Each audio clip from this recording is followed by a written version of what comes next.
Hello everyone, creative craft থেকে সবাইকে welcome করছি নতুন একটা টিউটোরিয়াল ভিডিওতে।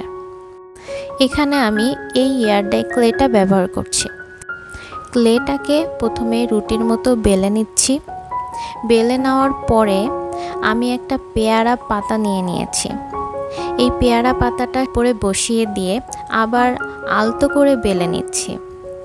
বেলে নেওয়া হয়ে গেলে আমি সাইড থেকে এই পাতার শেপে অতিরিক্ত এয়ার ড্রাই ক্লের অংশটা আমি বাদ দিয়ে নিব। এই কাজটা একটু সাবধানে করতে হবে। তারপরে আমি এখানে এই উপরের যে পাতাটা আছে এটা আলতোভাবে আস্তে করে উঠিয়ে নিব। তারপরে দেখুন সুন্দর একটা পাতার শেপ এসেছে।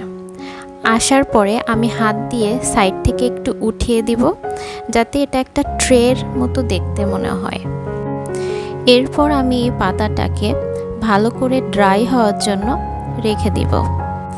ঠিক একইভাবে আমি এয়ার ড্রাই ক্লেটা রুটির মতো বেলে নিচ্ছি। আমি একটি জবা ফুলের পাতা নিয়েছি। আপনারা আপনাদের পছন্দ মতো যে কোনো পাতা দিয়ে এই ট্রেগুলো মেক করতে পারেন।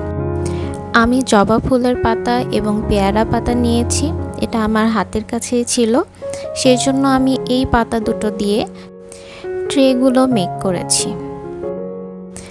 এই এয়ার ড্রাই ক্লেটা ব্যবহার করতে গিয়ে আমার কাছে একটা জিনিস মোটেও ভালো লাগেনি, সেটা হচ্ছে এটার হার্ডনেসটা একটু বেশি। তোমরা এই ক্লেটা ব্যবহার করার সময় আমার মতো এই প্রবলেমটা ফেস করেছো কিনা আমাকে কমেন্ট করে জানাতে পারো। এখানে আমি সেম আগের মতো প্রসেসটাই করে নিচ্ছি। একটু উঠিয়ে দিচ্ছি যাতে এটা ট্রেটার মতো দেখতে মনে হয়। তোমরা যে কোনো ডেকোরেশন এখানে করে নিতে পারো পছন্দ মতো। আমি এটাকে খুবই সিম্পল রাখার জন্য এভাবে ডেকোরেশন করে নিয়েছি। আমি এই ট্রেগুলো সারা রাত বাটির মধ্যে রেখে দিয়েছিলাম শুকিয়ে না যাওয়া পর্যন্ত। শুকিয়ে যাওয়ার পরে এটা একটা সুন্দর লুক এসেছে, দেখতে আসলেই অনেক সুন্দর লাগছে। এখন আমি শিরিষ কাগজ দিয়ে চারিপাশে যে উঁচু নিচু অংশগুলো আছে ওগুলো ঘষে সমান করে নিচ্ছি। এখন আমার সব থেকে পছন্দের যে পার্টটা সেটা আমি এখন করব, সেটা হচ্ছে রং করা।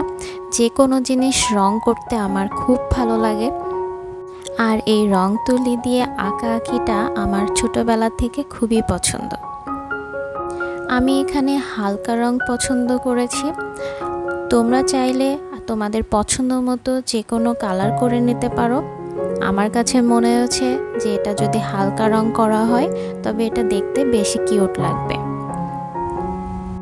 আমি ভিতরের দিকটা হালকা গোলাপি কালার করেছি এবং ফুলগুলো হালকা ইয়েলো শেডের রেখেছি, এবং সাইড থেকে একটু যাতে বর্ডারগুলো সুন্দর দেখা যায় সেখানে একটু গোল্ডেন কালারের ব্লাশ দিয়ে নিচ্ছি। তোমরা চাইলে গোল্ডেন কালারের রঙও ইউজ করতে পারো। আমার কাছে এখন এটা তো খুবই কিউট লাগছে দেখতে। তোমাদের কেমন লাগলো সেটা অবশ্যই আমাকে কমেন্ট বক্সে কমেন্ট করে জানাবা। এখন আমার পেয়ারা পাতার যে ট্রেটা বানিয়েছিলাম এটা রং করার পালা। আমি এখানে ডিপ গ্রিন কালারের কালার করে নিচ্ছি। আমি এই ট্রেটার কালারটা খুবই ন্যাচারাল রাখার চেষ্টা করেছি। তোমরা তোমাদের পছন্দ মতো কালার অবশ্যই করে নিতে পারো। আমার কাছে এই কালারটা মনে হয়েছে বেশি ভালো লাগবে, সেই জন্য আমি এই কালারটাই ব্যবহার করেছি। কালারটা করার পরে এটা এতটাই ন্যাচারাল লাগছে যে মনে হচ্ছে সেই গাছের পেয়ারা পাতাটা। তারপরে আমি এখানে কিছুটা ডেকোরেশন করে নিয়েছি, ছোট ছোট ফুল করে নিয়েছি, যেটা এটা দেখতে আরেকটু কিউট লাগে। এখন বলো তো তোমাদের কোন ট্রেটা বেশি ভালো লেগেছে।